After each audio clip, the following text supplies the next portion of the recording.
Everybody, this is Philip Swan, editor of TVAnswerman.com, and today I am here to offer praise for DIRECTV and Sling TV. Now, they are really two different services, aren't they? DIRECTV's been around for 30 years. It's a traditional of a programmer as you can ever find, starting with satellite, started streaming several years ago. They have obviously struggled mightily over the last decade or so since when AT&T bought DirecTV in 2015. To date, even though AT&T no longer owns them, or they're about to relinquish it, or actually they just did. They've lost about 15 million customers over the last 10 years. And that's an extraordinary loss. So what is DirecTV doing? They could have just sat back there and waited for the pink slips to show up, but instead the new management team has decided to take some chances, and I give them super credit for that. The biggest thing that they've done are the genre packs. Several months ago they started something called genre packs. Now what is genre packs? They have channels that are grouped in various categories: my entertainment, my sports, my news, and so forth. And the packages are what they call slimmer, meaning fewer channels than the traditional programming bundle, and so consequently they are cheaper. Now this gives the consumer a choice, particularly the one who perhaps cut the cord a while back because TV bills were simply getting too high. Now, if they're a big sports fan, they can come around and go, let me get my sports from DirecTV, $69.99 a month, actually $59.99 for the first 2 months. They get over 20 channels, and all the national sports networks are covered in there. And they also get some news and local channels in some markets. So it's a way for the sports fan to go, well, I don't have to pay $100 to watch ESPN or TNT or whatever their group of favorite sports channels are.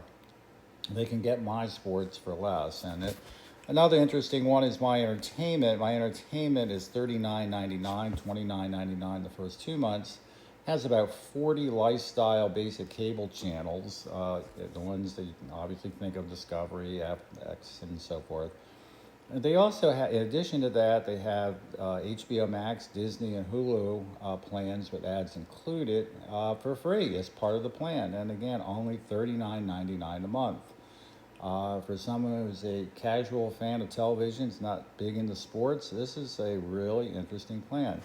So DirecTV is really taking some chances here and being aggressive and going out there trying to reach a consumer who has cut the cord and give them some choices that consumers have been screaming for a long time that they want. And we'll see if it pays off for DirecTV, but I give them super credit for giving it a try. Now, why are we praising Sling TV? Well, let's take a look at Sling TV, shall we?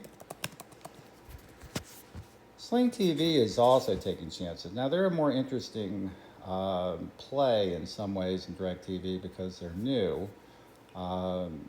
They were the first live streaming service to start, in fact, January 2015, owned by Dish EchoStar, of course. They've struggled as well, perhaps superseded by newer live streamers like YouTube TV. So what is Sling doing to try to get back in the game? Well, they've started day passes, weekend passes, week passes, meaning you can now watch Sling for just one day for $4.99. That's it. You're out of there. You watch the game of your choice on a Sunday. You don't have to pay $100 for a programming bundle to make sure you watch a specific game.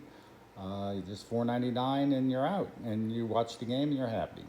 They also have a new Select plan, which has for $19.99, which is less than 50% less than Sling's traditional base packages, which are $46 a month. Has fewer channels, has basically 12 or 15, but Fox is in there, and yet you can also get Fox's 4K programming in there.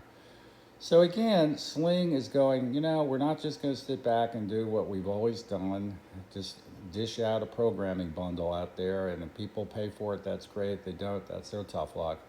They're meeting the consumer halfway by giving them different ways to subscribe and enjoy television.